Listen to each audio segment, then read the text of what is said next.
You leave the confessional feeling lighter.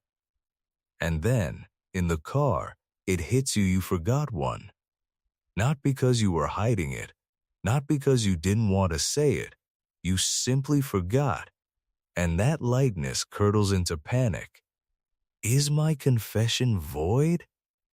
Was I walking around all week in a state I thought was grace, but wasn't? Not because you don't care about your sins, but because nobody ever actually explained what makes a confession valid in the first place. Most Catholics assume confession works like a legal deposition, leave out one fact, and the whole testimony is thrown out. That is not how the Church defines it. Validity doesn't hinge on total recall. It hinges on your intention and your disposition the moment you knelt down. The Catechism separates completeness, getting every sin listed, from what actually makes absolution take effect. Once you see that distinction, an accidentally forgotten sin stops being a trapdoor under your soul.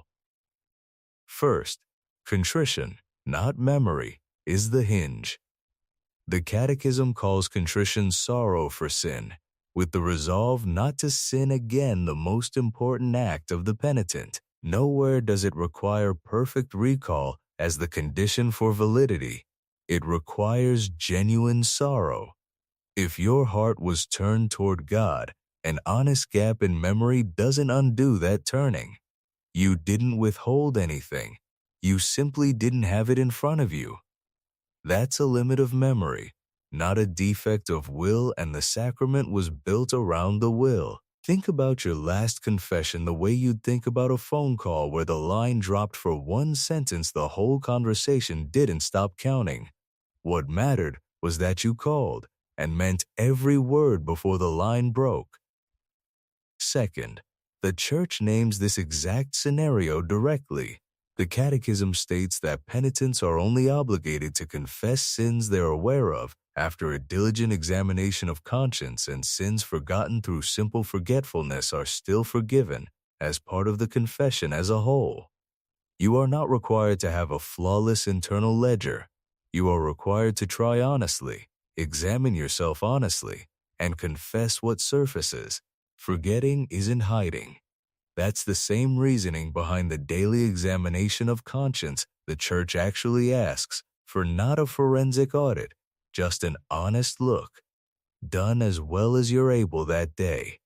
If that knot in your chest just loosened a little, type "not hiding" in the comments. That's the actual difference between what happened and what you feared happened. Third, there's a real difference between accidental and deliberate omission, and only one of them breaks anything. The Catechism is clear that deliberately withholding a serious sin invalidates a confession because it breaks the honesty the sacrament requires. That is a completely different act from forgetting. Deliberate concealment is a choice to deceive. Forgetting is a limitation you didn't choose. That's why a priest never asks you to swear you remembered everything. He asks if you're sorry for what you did remember, because that's the actual matter of the sacrament.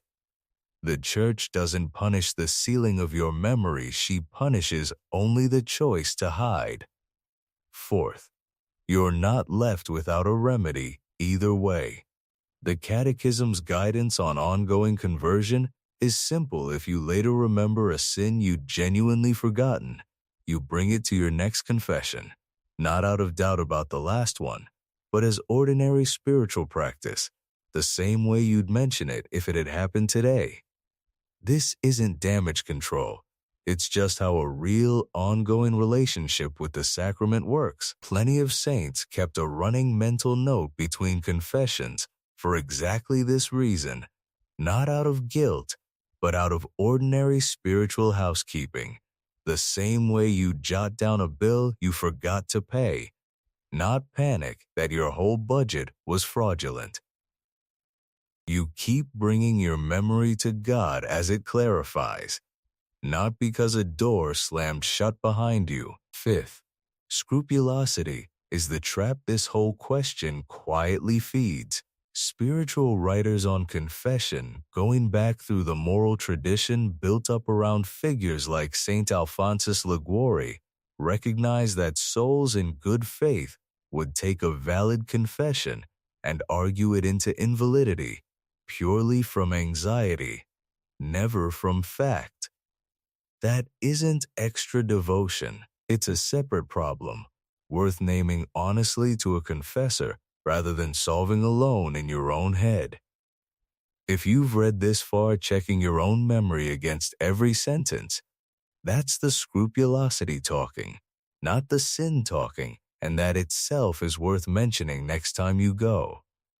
If you're the kind of person even asking this question sincerely, you almost certainly examined your conscience carefully enough that whatever you forgot was minor, or genuinely missed not the kind of person trying to deceive God.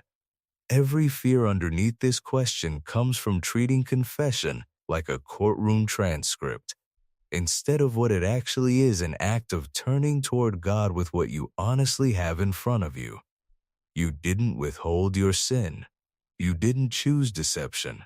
You knelt down, told the truth as far as you could see it, and the sacrament did what it was built to do. Validity was never about your memory being perfect. It was about your heart being honest, and on that count, you already passed.